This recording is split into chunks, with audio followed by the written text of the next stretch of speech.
Good morning! Nandito ako ngayon sa garden kasi i-flex ko sa inyo yung aking mga bagong nabili or mga nabili ko 2 months ago, 1 month ago from Thailand na mga plants. Ayan, ito yung nabili ko 1 month ago. Sobrang lupay-pay. Ngayon ayan, sobrang sigla niya talaga. Ang ganda. I'm so happy. Ayan. Ito naman yung ating aglonema na amber. Oh, itong pangalawang dahon niya, o pangatlong dahon, nag-mutate siya, no? Ganda. Tingnan naman yung aking aglonema na tripectora. Yung camouflage. Akala ko patay na to eh. Oh, meron pa pala. Bagong dahon na siya. Ayan.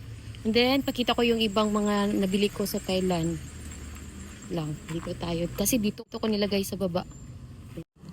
Eh, meron pala dito, 2 months ago nabili ko from Thailand.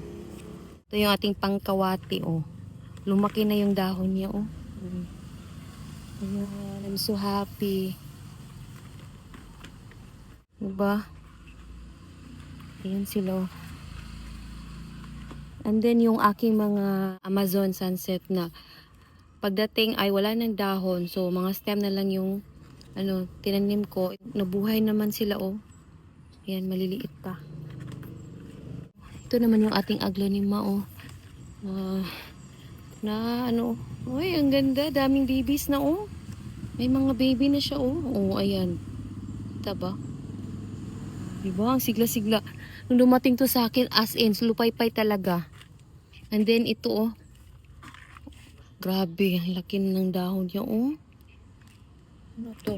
Velvet sky. Laki ng dahon, Siya, Nag-beauty talaga siya. Ang ganda talaga. Ayan, And then, ito yung ating red tiger man siguro to. Leopard pala. Aglonema ng leopard. Diba? Ang laki ng kanyang dahon. Nag-mutate talaga sila. Ayan. And then, ito naman yung ating Godzilla. Ito, nagiging 3 leaves na siya. So, ngayon, nagpa 5 leaves na siya. Ayan. Tapos, nigla niya. Dito ko muna sila lagay para hindi na-expose sa init. And then, ito yung problema ko last time na 2 dahon na lang natira. Problema ko talaga yung pink moonlight. Pero ngayon, ayan na. Nagiging 4 na sila.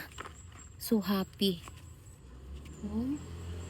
And then, ito yung ating pink diamond. Na walang dahon na, stem na lang. So ngayon, ayan 2 dahon na meron.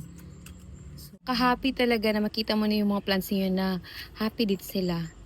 So, sa mga nagtatanong po kung ano yung fertilizer at saka ano yung ginawa natin sa mga plants natin kung bakit sila naging masigla galing sa stress na biyahe, lalo na pag galing ibang bansa or ibang lugar. Ang ginawa ko lang naman ay naglagay ako ng fungicide at saka insecticide and then naglagay tayo ng plant secure. Yan yung binibenta rin natin. Naglalagay ako doon para sa stress na mga roots. So, binababad natin sila doon. And then, nag-spray din tayo sa kanila sa mga dahon para maging malago yung kanilang mga dahon at saka maging malaki yung kanilang dahon. So, yun yung organic na foliar na ginagamit ko dito sa aking garden. So, regarding naman sa fertilizer, ang gamit ko naman sa kanila ay Indo fertilizer na mag 4 years ko na rin ginagamit sa kanila.